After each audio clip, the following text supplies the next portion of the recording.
नमस्कार नमस्कार, जय श्री कृष्णा। स्वागत है आपका आपका अपना चैनल एजुकेशन चैनल पर। तो बच्चों, हमारा जो टॉपिक चल रहा था हिंदी व्याकरण, उसमें हमने कल छोटी सी जानकारी दी थी जो सामान्य सी थी। सामान्य सी जानकारी हमने ली और आज हम उसी के अंदर हिंदी व्याकरण के अंदर वर्णमाला के अंदर आज हम स्वर को गहराई से पढ़ने वाले हैं। तो बच्चों, चलते हैं, शुरू करते हैं। हमारा जो टॉपिक है स्वर। चलिए, स्वर।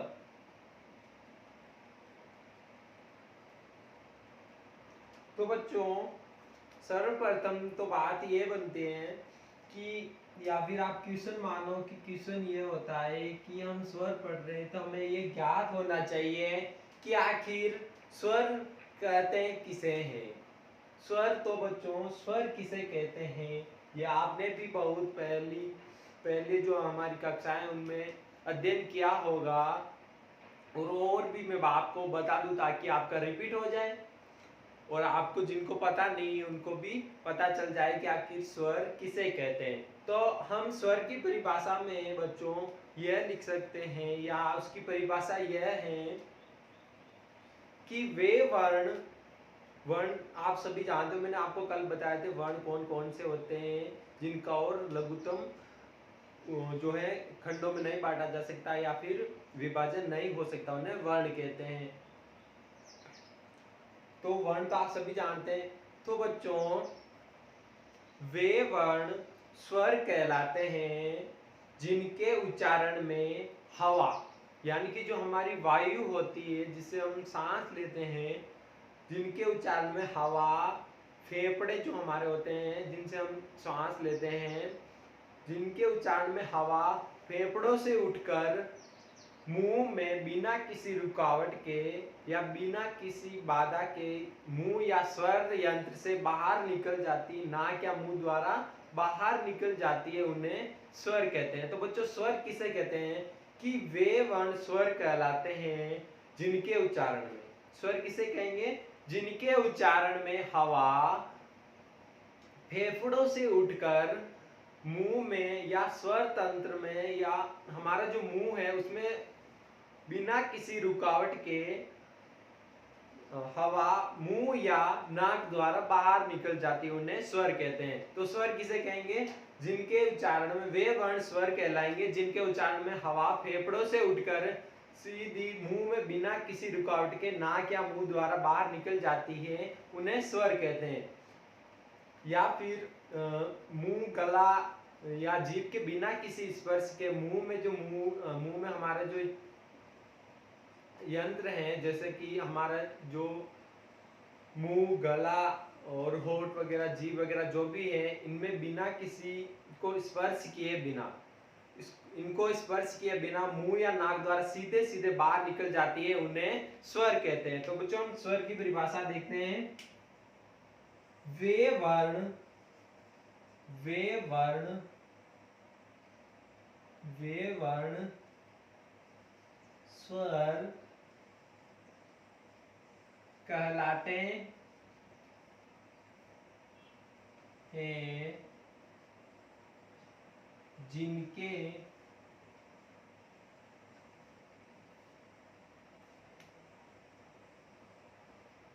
उच्चारण में हवा या बच्चों वायु फेफड़ों से उठकर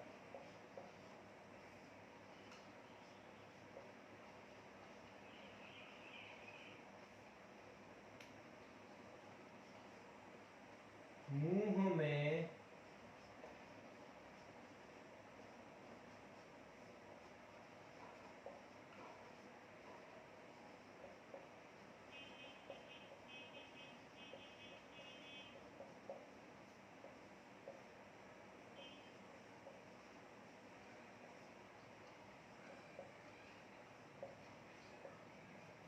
तो बच्चों, स्वर किसे कहेंगे वे वर्ण स्वर कहलाएंगे जिनके उच्चारण में हवा फेफड़े से उठकर मुंह में बिना किसी रुकावट के मुंह या नाक द्वारा या फिर बाहर निकल जाती है, उन्हें स्वर कहते हैं। तो आपको स्वर किसे कहते हैं समझ में आ ही गया होगा, क्योंकि आपने पिछली कक्षाओं में भी अध्ययन किया और मैंने अच्छे तरीके से आपको बता दिया है। अब हम देखते हैं इनके जो भेद हैं स्वर के, उनके ऊपर बात करते हैं कि स्वर के कितने भेद हैं।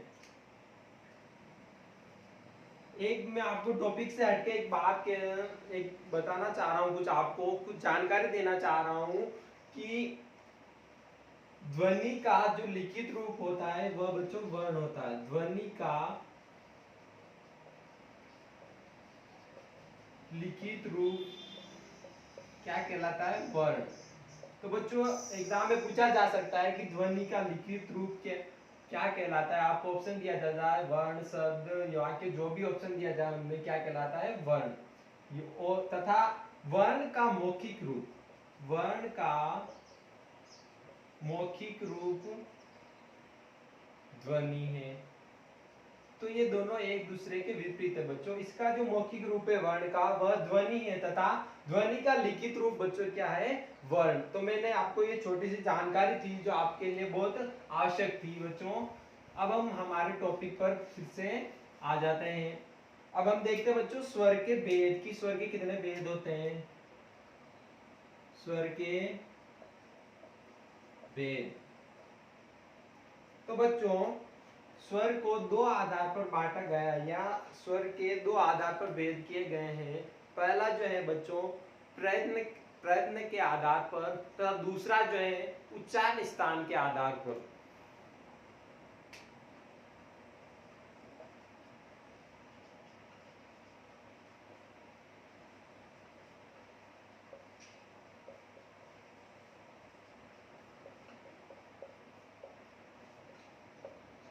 तो बच्चों इनके दो आधार पर जो है भेद किए गए हैं। पहला जो है बच्चों प्रयत्न विधि के आधार पर, या फिर प्रयत्न के आधार पर।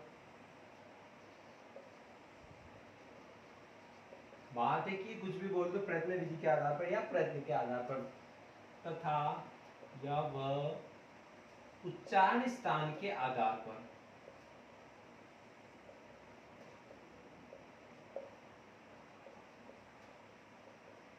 तो बच्चों इनको दो भेदों में बांटा गया है, इनके दो भाग किए गए हैं, जिनमें प्रयत्न विधि यानी कि जिनके हम जिनको बोलने में प्रयत्न करते हैं, कहाँ कहाँ से प्रयत्न होता है उनके बारे में इसमें जानकारी है कि कौन सा भाग है हमारा स्वर तंत्र का जो क्या प्रयत्न करता है। उसके बाद उच्चारण स्थान के आधार पर जिसमें यह बताया गया है बच्चों कि हमारे जो स्वर है उनका उच्चारण स्थान यानी कि वो जो उच्चरित होते हैं वो स्थान कौन सा है उनके बारे में जानकारी दी गई है। तो अब हम इनको जो है इनके भेदों को डीपली देख लेते हैं, गहराई से देख लेते हैं। अब हम चलते हैं प्रयत्न विधि के आधार पर। प्रयत्न विधि के आधार पर देख लेते हैं। प्रयत्न विधि के आधार पर बच्चों में चार भेद होते हैं। प्रयत्न विधि के आधार पर पहला जो इसका भेद है प्रयत्न विधि, इसमें भी चार उपभेद है, यानी कि इसके चार टुकड़े हैं। पहला हो गया मुख में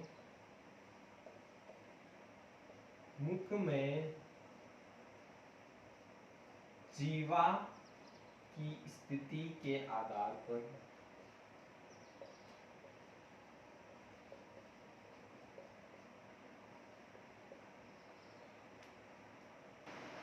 तो बच्चों मुख में जीवा की स्थिति के आधार पर देखते हैं कि मुख में जो हमारी जीभ है, जो जीवा है हमारी, ये जो जीभ है ये वाली, इनके तीन डिवाइडेशन यानी कि तीन भाग किए गए हैं। पहला है अग्र स्वर, दूसरा मध्य स्वर, तथा तीसरा स्पष्ट स्वर, या फिर अग्रभाग, मध्य भाग या पश्च भाग ये भी कह सकते हैं। इसके तीन भाग किए गए हैं। हमारी जो जीवा होती है बच्चों, इसमें जो ये अग्रभाग होता है आगे वाला, ये वाला, उससे जो हमारे स्वर उच्चरित होते हैं, हमारे जो 11 स्वर हैं मैंने आपको कल भी बताए थे, और फिर से एक बार मैं आपको यहाँ पर बता देता हूँ कि स्वर हमारे जो है 11 होते हैं।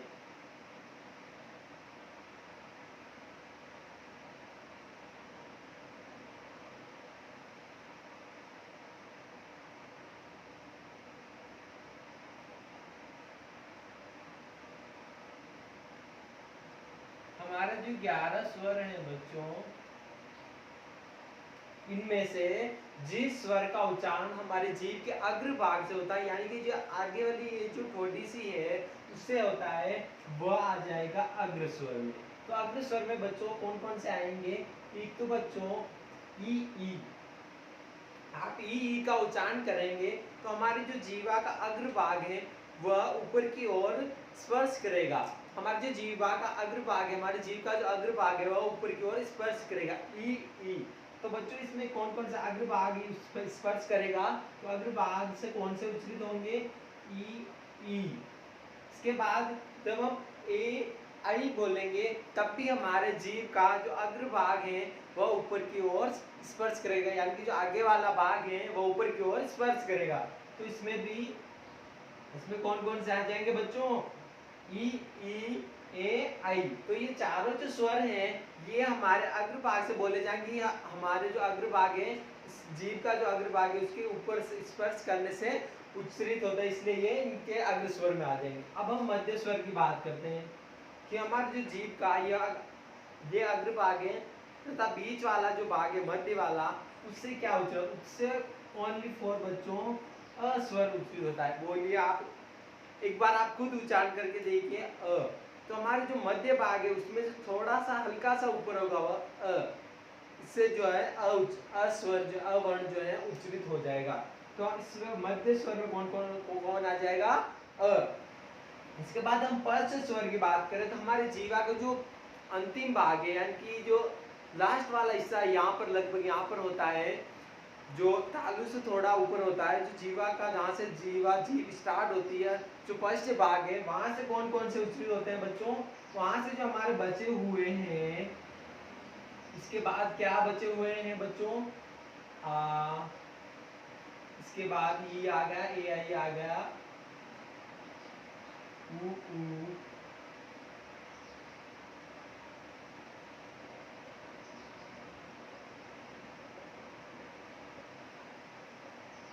तो बच्चों ये जो वर्ण बचे हुए हैं ये हमारे फर्स्ट स्वर यानी कि जीभ के अंतिम भाग से उच्चरित होंगे। इसको आप उच्चरित कीजिए आ, यानी कि पीछे के जो भाग है वह थोड़ा सा ऊपर, हल्का सा ऊपर हो रहा है, जिसकी वजह से यह उच्चरित हो रहा है। इसके बाद ऊ। आप एक बार बोल के देखिए, हमारे जीभ का जो पिछला हिस्सा है वहां से ये उच्चरित हो रहा है, तो ये सब फर्स्ट स्वर में आ जाएंगे।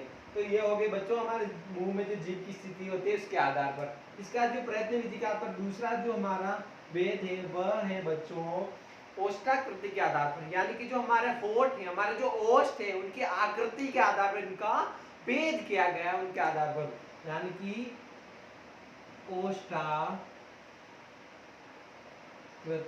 ओष्ठाकृति के आधार पर, ओष्ठाकृति के आधार पर। तो हमारा जो होठ होता है बच्चों इसमें भी दो भेद हैं, एक बच्चों वृत्तामुखी या वृत्ताकार, एक अवृत्तामुखी या अवृत्ताकार, जिसमें जिस स्वर के उच्चारण हमारे होठ गोल हो जाते हैं, जैसे ऊ बोला था हमारे होठ गोल हो गए, उनको हम वृत्तामुखी बोलेंगे या वृत्ताकार बोलेंगे। तथा जिस स्वर के उच्चारण में हमारे होठ गोल नहीं होते, जैसे हम आ बोल रहे आ, इसमें हमारे होठ गोल नहीं हो रहे, तो इनको हम क्या बोलेंगे? अवृत्तामुखी या अवृत्ताकार। चलिए हम देखते हैं इनके उपभेद। इसका पहला जो है उपभेद वह है बच्चों वृत्तामुखी। तो बच्चों वृत्तामुखी में क्या आएगा? आपको पता है जिस स्वर के उच्चारण हमारे होठ गोल हो जाते हैं वो इसके अंदर आएंगे। तो हमारे होठ गोल एक तो ऊ के अंदर होंगे, एक इसके अंदर होंगे, इसके अंदर हो जाएंगे ओ, और ओ औ के अंदर हमारे होठ गोल होंगे। तो बच्चों इनके अलावा हमारे जो बाकी स्वर बचे हुए हैं उनमें हमारे होठ गोल नहीं होंगे। आप एक बार उच्चारण करके देख लीजिए, अ आ ई ई हमारे होठ गोल नहीं हो रहे, लेकिन ऊ हमारे होठ गोल हो रहे हैं। ओ इसमें भी हमारे होठ गोल हो रहे हैं। ओ औ होठ जो है हमारे ओष्ठ जो है हमारे गोलाकार हो रहे हैं, वृत्तामुखी हो रहे हैं।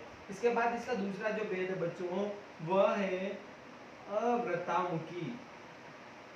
अवृत्तामुखी जिसमें हमारे होठ जो है बच्चों गोलाकार नहीं होंगे। जैसे कि हम अ बोले थे आ, जो हम बोल रहे हैं इसमें हमारे होठ गोल नहीं हो रहे हैं, तो ये अवृत्तामुखी में आ जाएंगे। अ, आ, ई, ए, आई। तो बच्चों ये जो स्वर थे हमारे, इनमें हमारे होठ जो है बच्चों गोल नहीं होते हैं। बाकी जो हमारे बचे हुए हैं ये जो 5 स्वर हैं उ ओ औ, इसमें हमारे होठ गोलाकार होंगे। तो आपको यह अच्छे से समझ में आ गए होंगे। आशा है कि आपको अच्छे से समझ में आए होंगे, क्योंकि मैंने अच्छे से आपको इतनी अच्छे से समझा दिया है कि जिसमें होठ गोल होंगे वह वृत्तामुखी, जिसमें नहीं होंगे वह अवृत्तामुखी। आप उच्चारण करके एक बार प्रैक्टिकल करके देखेंगे तभी ये समझ में आएगा, बाकी आपको रटने से समझ में ये नहीं आने वाला। तो इनमें से जब 11 स्वर में से हम उच्चारण करेंगे, जिस स्वर में हमारे होठ गोलाकार हो रहे हैं, गोल हो रहे हैं, वही वृत्तामुखी है, वही वृत्ताकार है, बाकी अवृत्तामुखी। तो बच्चों ये हो गया इसका दूसरा भेद ओष्ठाकृति के आधार पर। अब हम इसके तीसरा जो भेद है, इसका तीसरा भेद है मुखाकृति के आधार पर, उस पर बात करते हैं। मैं थोड़ा सा बच्चों रफ कर देता हूँ। अब हम बच्चों हमारी प्रयत्न विधि के आधार पर इसका तीसरा जो भेद है वह है बच्चों मुखाकृति के आधार पर। मुखाकृति के आधार पर स्वरों के भेद, यानी कि हमारे मुख की जो आकृति है कब ज्यादा खुलता है कब कम खुलता है, उसके आधार पर इसका भेद किया गया है। ये हमारा तीसरा हो जाएगा प्रयत्न विधि के आधार पर। इसके 4 भेद है, जिसमें हम 2 हमने अभी पढ़ लिए। पहला हमने जीवा की स्थिति के आधार पर, दूसरा ओष्ठाकृति के आधार पर पढ़ा, और अब हम मुखाकृति के आधार पर बच्चों पढ़ने वाले हैं। मुखाकृति के आधार पर इसके बच्चों 4 भेद है। उपभेद कितने? 4। पहला है बच्चों समृद्ध स्वर। समृद्ध स्वर बच्चों, समृद्ध का अर्थ होता है बंद, यानी कि जिस स्वर के उच्चारण में, जिन स्वरों के उच्चारण में मुंह में जीवा का एक भाग ऊपर की ओर उठा हुआ, जीवा का जो विवृत भाग होता है एक भाग ऊपर की ओर उठा हुआ तथा दांत पास हो जाते हैं और मुख समृद्ध यानी कि बंद हो जाता है, तब जो है हमारा समृद्ध स्वर उच्चरित होगा। तो आप इसकी परिभाषा में अगर पूछे समृद्ध स्वर किसे कहते हैं, कि जिस स्वर में, जिन स्वरों के उच्चारण में जीवा का विवृत भाग ऊपर ऊंचाई पर हो, तथा ये भी लिख सकते हैं कि जीवा का एक भाग ऊंचाई पर हो तथा दांत जो है हमारे पास आ जाए तथा मुख जो है बंद हो जाए, उसे क्या कहते हैं? विवृत। तो सॉरी समृद्ध। तो बच्चों समृद्ध में कौन कौन से आ जाएंगे? समृद्ध में आ जाएंगे बच्चों ई तथा उ। तो बच्चों हम जब ई उ का उच्चारण हम करेंगे, तो बच्चों इनका उच्चारण करते वक्त जो हमारा मुंह जो है बच्चों, हमारा जो मुंह है वह बच्चों बंद हो जाएगा, यानी कि हमारे जो दांत हैं वह पास आ जाएंगे। यानी कि हमारा इनका उच्चारण करके प्रैक्टिकल कीजिए, एक बार आप खुद कीजिए। ई उ, यानी कि हमारा जीभ का जो अगला भाग है ऊपर की ओर स्पर्श कर रहा है तथा हमारे दांत पास आ रहे हैं, जिससे मुख जो है बंद हो रहा है, यानी कि समृद्ध कर होता है बच्चों बंद, यानी कि बंद हो रहा है, दांत पास आ जाते हैं, इससे समृद्ध स्वर का उच्चारण होता है, इन्हें समृद्ध स्वर कहते हैं। समृद्ध स्वर के अंदर हमारे 4 स्वर आ जाएंगे।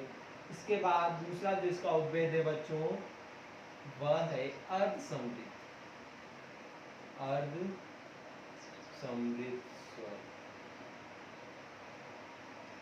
यानी कि जिन स्वरों के उच्चारण में मुंह समृद्ध की तुलना में थोड़ा खुल जाए, यानी कि समृद्ध की तुलना में मुंह मुंह में जो जीवा की जो ऊपर जो है ऊंचाई है वह थोड़ी कम हो जाए तथा जो हमारे दांत है जो थोड़े दूर दूर हो जाए यानी कि खुल जाए, उसे अर्ध समृद्ध कहते हैं। तो इसमें आ जाएंगे बच्चों कौन कौन से आएंगे इसमें? इसमें आएंगे बच्चों हमारे ए तथा ओ। तो इसमें कौन कौन से आ जाएंगे बच्चों? ए तथा ओ।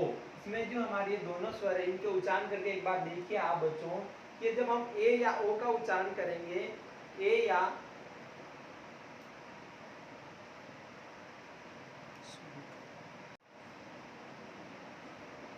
तो बच्चों जो हमारा अर्ध समृद्ध स्वर होगा उसमें ए तथा ओ स्वर जो हमारा सम्मिलित होगा।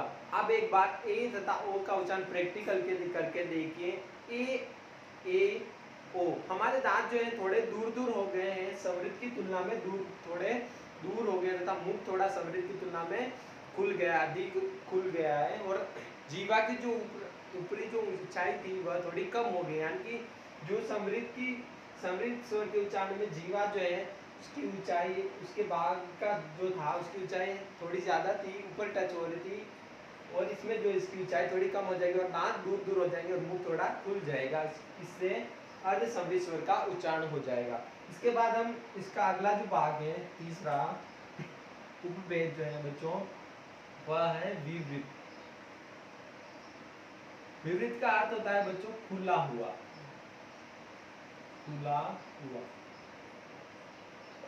यानी कि जिसमें हमारा मुंह जिन स्वरों के उच्चारण में हमारा मुख अधिक खुले, यानी कि जिन स्वरों के उच्चारण में हमारा मुख जो है बच्चों वह अधिक खुल जाए यानी कि खुला हुआ हो, उन्हें विवृत कहा जाएगा। ये बच्चों समृद्ध का उल्टा है। समृद्ध में बंद होता है ज्यादातर, इसमें सर्वाधिक खुला होता है। तो इसमें एक ही स्वर आएगा बच्चों वो है आ। अब आ का उच्चारण करेंगे आ, तो हमारा मुंह जो है बच्चों आ का उच्चारण करते आ सबसे सर्वाधिक खुलने लग जाते, इसमें हमारे एक ही स्वर आएगा वह है आ। इसके बाद हमारा इसका चौथा जो उपभेद है वह है बच्चों अर्ध विवृत। अर्ध विवृत, अर्ध विवृत जो भेद है हमारा बच्चों, इसके अंदर क्या होता है कि समृद्ध की तुलना में मुख थोड़ा कम खुला हुआ, परंतु अर्ध विवृत की तुलना में मुख जो है थोड़ा कम खुला हुआ परंतु अर्ध समृद्ध की तुलना में अधिक खुला हुआ होता है, उसे अर्ध विवृत कहते हैं। तो अर्ध विवृत में बच्चों कौन कौन से आ जाएंगे? हमारे जो बाकी बचे हुए हैं अ, ओ, ऐ और औ। हमारे जो ये चार स्वर बचे हुए थे बच्चों वह इसमें आ जाएंगे। आपको सिंपल सी बात है, समझ में आ ही गया होगा कि अर्ध समृद्ध जिसमें विवृत की तुलना में मुंह थोड़ा कम खुले, विवृत में सबसे अधिक खुलेगा, इसमें बंद रहेगा, सबसे ज्यादा बंद रहेगा, इसमें थोड़ा खुला हुआ, इसमें सबसे अधिक खुलेगा वो इसमें विवृत की तुलना में कम, तथा अर्ध समृद्ध है उसकी तुलना में थोड़ा अधिक खुलेगा, जिससे हमारे इन स्वरों का उच्चारण होगा। और आपको एग्जाम में पूछा जा सकता है अर्ध विवृत स्वर कौन कौन से, तो ये चारों विवृत स्वर ये आ। तो बच्चों अब हम चलते हैं हमारा चौथा जो प्रयत्न विधि का आधार पर हमारा भेद बचा था अंतिम, और इसका चौथा प्रयत्न विधि का जो हमारा भेद था उसके ऊपर हम चलते हैं। चलिए वह है बच्चों उच्चारण में लगने वाले समय के आधार,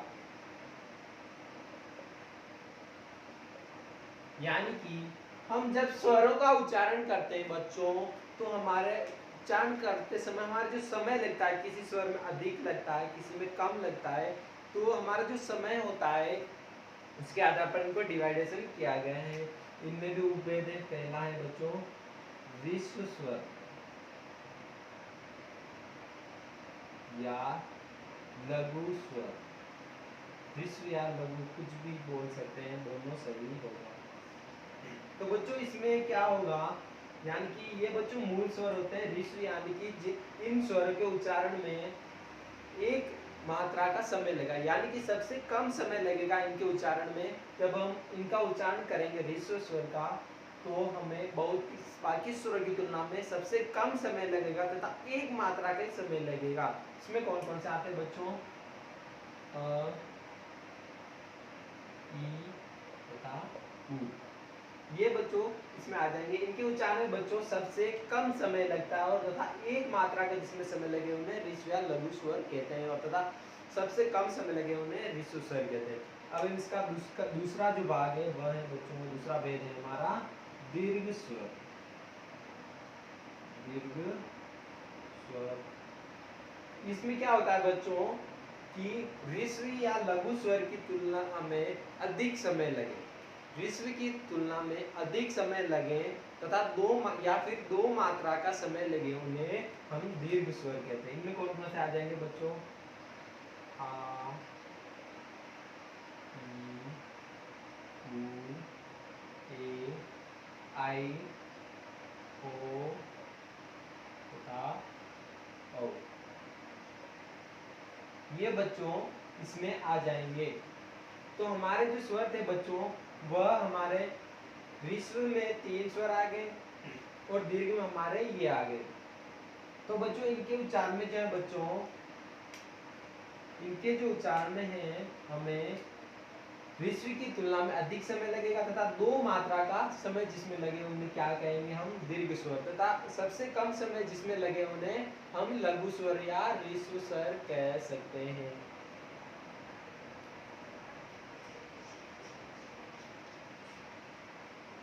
अब हमारा इसका तीसरा जो बचा हुआ है बच्चों आपके मन में एक क्वेश्चन आ रहा होगा कि ये जो ए है, ये जो ओ है, हमें बचपन में ऋस्व यानी छोटा पढ़ा था, लघु पढ़ा था, वह बच्चों ये छोटा बड़ा नहीं होता है। हमें सिर्फ समझने के लिए बचपन में ये सिखाया जाता है, छोटी कक्षाओं में सिखाया जाता है कि छोटा है, छोटा हो, ये बड़ा छोटा नहीं होता है।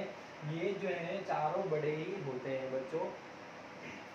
या आपके मन में जो क्वेश्चन है बच्चों, वह हमें सिर्फ समझने के लिए सिखाया जाता था कि छोटा है, छोटा हो वगैरह वगैरह जो भी है। इसके बाद अब हम बड़े हो गए हैं, कंपटीशन एग्जाम की तैयारी कर रहे थे, यहाँ पर छोटा है, छोटा हो वो थोड़ी करेंगे, हमें तो सिर्फ ये समझने के लिए सिखाया गया था, परंतु ये है दीर्घ। इसके बाद हमारा तीसरा जो आता है बच्चों, इसमें प्लुत स्वर।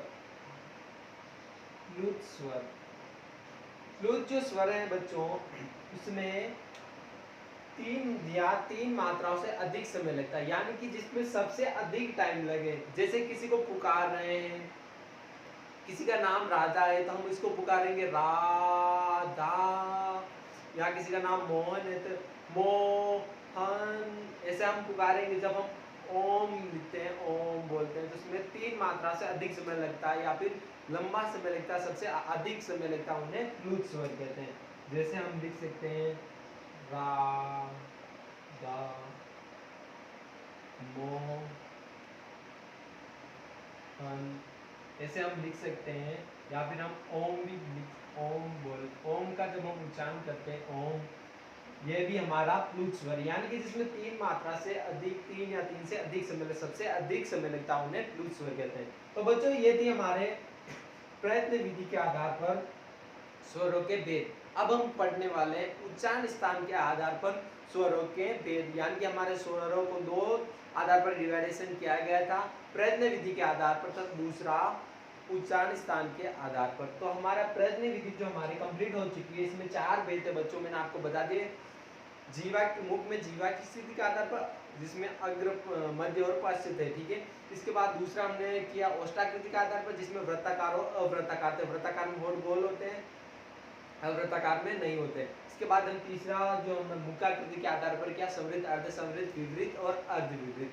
इसके बाद चौथा जो हमने लिखा उच्चारण स्थान में लगने वाले समय के आधार पर, इसमें हमारे 3 जो है ऋस्व, दीर्घ और प्लुत, ये हमारा हो गया प्रयत्न विधि के आधार पर। तो बच्चों अब हम पढ़ते हैं उच्चारण स्थान के आधार पर स्वरों के भेद, यानी कि हमारा जो दूसरा जो भेद था स्वर का, प्रयत्न विधि का हमने पढ़ लिया। फिर प्रयत्न विधि के आधार पर अब हम उच्चारण स्थान के आधार पर पढ़ने वाले हैं। तो इसमें हमारा जहाँ से बच्चों इसके कोई भेद नहीं है, स्वयं एक भेद है बच्चों, इसमें वो भेद नहीं, उसमें जीवा के आधार पर हमने पढ़े थे, ये स्वयं एक भेद है, यानी कि उच्चारण स्थान, यानी कि जहाँ पर स्वर के उच्चारण करने का जो स्थान है उसके आधार पर हम कौन से स्वर का कौन सा स्थान है, कहाँ से वह उच्चरित हो रहा है, जैसे हम पढ़ेंगे। तब हम स्टार्ट करते हैं। चलिए पहला ले लेते हैं हम बच्चों, हमारा जो बच्चों मुख्य है, जो हमारा स्वर यंत्र, जिसे स्वर तंत्र जो भी हम बोल सकते हैं, मुख्य जो है इसमें बच्चों तालव्य, जो हमारा तालु है यहाँ पर होता है, लगभग ये ऊपर से ऐसे जो तालु होता है जीभ से थोड़ा पीछे होता है और कंठ से थोड़ा ऊपर होता है। जो तालु होता है कंठ से ऊपर, ये हमारा कंठ है, इसके ऊपर तालु होता है, तालु से ऊपर हमारे जीभ के जो ऊपर होता है उसे मूर्धा कहा जाता है। तथा हमारे जो इसे दांत जो होते हैं दंते, आप समझ ही गए, और हमारे होठों को ओष्ठ, तथा हमारी जो दांत के जस्ट नीचे जो दांत की जहाँ पर जड़ें हैं बच्चों, उन्हें वत्स कहा जाता है, यानी कि जो इसकी जड़ें हैं। तो बच्चों देखिए, मैं आपको 5 या आपको बताई दिए, ओष्ठ, दंत्य, मूर्धा किसे बोलते हैं, जीभ का जो हमारे ऊपर जो हमारे टाइट जो भाग है, जटिल जो भाग है ऊपर वाला, उन्हें मूर्धा बोलते हैं। तथा जो हमारे कंठ के ऊपर जो हमारे ऐसे ऊपर से आया हुआ थोड़ा सा ऐसे जो हमें लगता है वह तालु है, तालव्य है। तथा हमारे ये जो है यह कंठ है। तो इनके आधार पर हम इनके उच्चारण स्थान देख लेते हैं, कहाँ से जो कौन सा स्वर उच्चरित होता है। तो बच्चों हमारा जो तालु है, यानी कि तालव्य स्वर, हमारा जो तालु है बच्चों कंठ से थोड़ा ऊपर यहाँ पर, उससे बच्चों जो उच्चरित होता है वह है ई। इसके बाद हम लेते हैं बच्चों कोमल तालु, यानी कि बात एक ही है, दोनों तालवी है, लेकिन कोमल तालु जो है बच्चों यह कंठ से जस्ट ऊपर होता है, और तालवी जिसे हम बोलते हैं वह थोड़ा ऊपर, यानी कि थोड़ा जटिल जो जगह वहां पर आ जाती है उसे बोलते हैं। तो कोमल तालु से जो उच्चरित होते हैं वह है बच्चों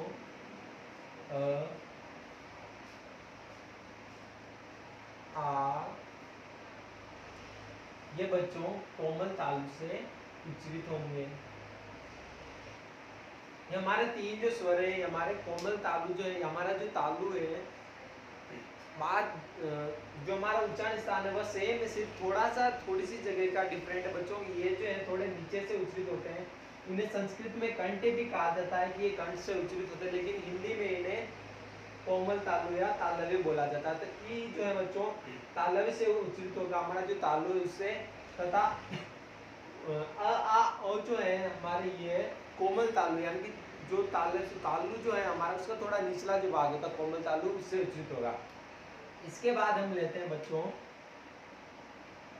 ओष्ठ, यानी कि जो हमारे होठ हैं बच्चों, जो हमारे होठ हैं, ओष्ठ हैं, उनसे कौन कौन से, इस स्थान से कौन से वर्ण जो कौन से स्वर जो है उच्चरित होते हैं। तो इस स्थान से बच्चों उ, ये जो होगा बच्चों केवल इसी स्थान से उच्चरित होगा। उ जो हमारा स्वर है उ। आप एक बार प्रैक्टिकल करिए बच्चों, उ इनका उच्चारण जो है हमारे ओनली फॉर ओष्ठ से हो रहा है, होठ से हो रहा है। इसके बाद हमारा जो बचा हुआ है ए आई, ये हो जाएगा बच्चों हमारा तालु कंठ।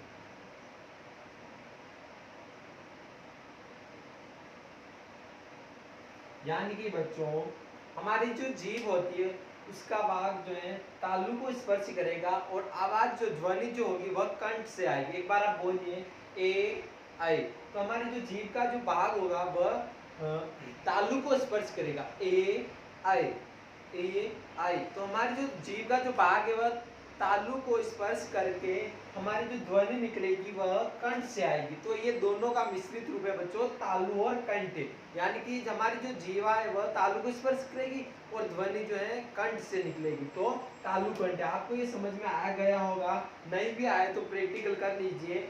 ए आई, यानी कि हमारी जो जीभ है बच्चों, जीवा जो है सॉरी बच्चों, हमारी जो जीवा जो है वह तालु को स्पर्श करेगी, उसके बाद हमारी जो ध्वनि है वह कंठ से निकलेगी, तो ये तालु कंठ हो गया। इसके बाद पांचवा जो ले लेते हैं बच्चों, वह है बच्चों हमारे कंठोष्ठ।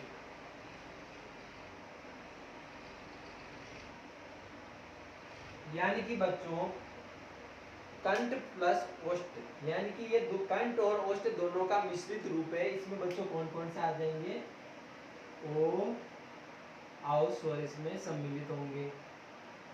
ये क्या है बच्चों, ये हमारा जो कंठ है वहां से इसकी ध्वनि निकलती है, और हमारे जो ओष्ठ है वहां से ये उच्चरित होता है।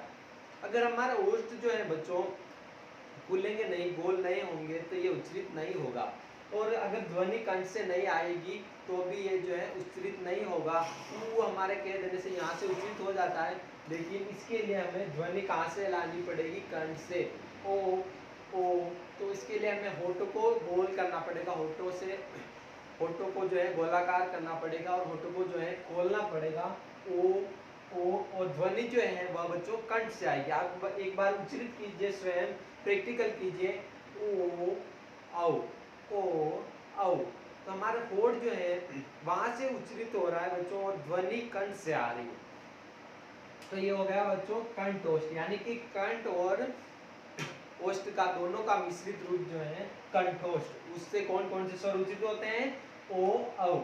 और तालु तथा कंठ से कौन कौन से होते हैं, हमारी जीवा जो तालु को स्पर्श करेगी और कंठ से ध्वनि निकलेगी। इसमें क्या होता है, ओठ से हमारे जो होठ है वहां से जो उच्चरित होगा, हमारे होठों के गोलाकार होने पर होठों से उच्चरित जो ध्वनि है, और ध्वनि जो बच्चों कंठ से आएगी। यहाँ पर जो बच्चों ध्वनि निकलेगी वह कंठ से आएगी, और होठ जो है बच्चों गोलाकार होंगे, यानी कि होठों से ही इसकी जो है ध्वनि निकलेगी बाहर। तो हमारे जो दोनों का जो मिश्रित रूप है कंठ और ओष्ठ, हमारे जो कंठ से ध्वनि निकलेगी, अगर हम होठ नहीं खोलेंगे और गोलाकार नहीं होंगे होते, ये कभी भी उच्चरित नहीं होंगे, इसलिए दोनों का मिश्रित रूप है। इसके बाद ओष्ठ, यानी कि हमारे के जो होठों से उच्चरित हो रहे हैं वह है उ उ उ उ, हमारे होठों से ही उच्चरित हो रहे हैं। इसके बाद कोमल तालु से अ आ और ई, ये हमारे तालु से स्पर्श हो रहे हैं। तो बच्चों ये हो गए स्वरों के भेद। मैंने आपको स्वरों के दो भेद बताए थे, पहला प्रयत्न विधि के आधार पर जिसको हमने अभी पढ़ लिया है, और दूसरा जो है हमारा उच्चारण स्थान के आधार पर, जिसको हमने अभी इसको पढ़ चुके हैं। इसमें जो 5 भेद है, इनका जो ई का उच्चारण स्थान तालव्य है, आओ का उच्चारण स्थान कोमल तालु है, उ का उच्चारण स्थान ओष्ठ है, तथा ए ऐ का उच्चारण स्थान तालु कंठ है, तथा ओ औ का उच्चारण स्थान कंठोष्ठ है। तो बच्चों ये हो गया आज हमारे स्वर जो थे वह कंप्लीट हो चुका है। बच्चों एक और बात मैं आपको बता दूं कि जो बिहारी और पूर्वी हिंदी जो बोली जाती है, उनमें हमारा जो औ है और जो हमारा अय है, इनको मिश्रित रूप में बोला जाता है। जैसे कि ये हमारा अ और ए से मिलकर बना है, यानी कि ये संयुक्त है, यानी संयुक्ताक्षर है बच्चों। ये हमारा जो है बच्चों अ प्लस सॉरी बच्चों, ये ओ से मिलकर अ प्लस ओ से मिलकर बना है, ये अ प्लस ए से मिलकर बना, यानी कि इनको संयुक्ताक्षर के रूप में जो है बिहारी तथा पूर्वी हिंदी में बोले जाते हैं। तो बच्चों आपको ये भी ध्यान में रहना चाहिए कि इनको संयुक्ताक्षर के रूप में भी बोला जाता है। तो बच्चों ये मेरे को थोड़ी सी आपको जानकारी देनी थी। ये हमारे जो है स्वर कंप्लीट हो चुके। अब हम कल से जो है व्यंजन स्टार्ट करने वाले हैं बच्चों। आज की क्लास हमारी यही खत्म होगी बच्चों। धन्यवाद। आप सदैव पढ़ते रहिए और सदैव हम अपने घर पर रहिए, क्योंकि कोरोना जो है बच्चों बहुत ही बुरा असर कर रहा है हमारे जीवन पर। बहुत ही कोविड जो है बहुत ही बुरी तरह से फैल रहा है, तेजी से बढ़ रहा है, इसलिए सदैव घर पे रहिए और पढ़ते रहिए।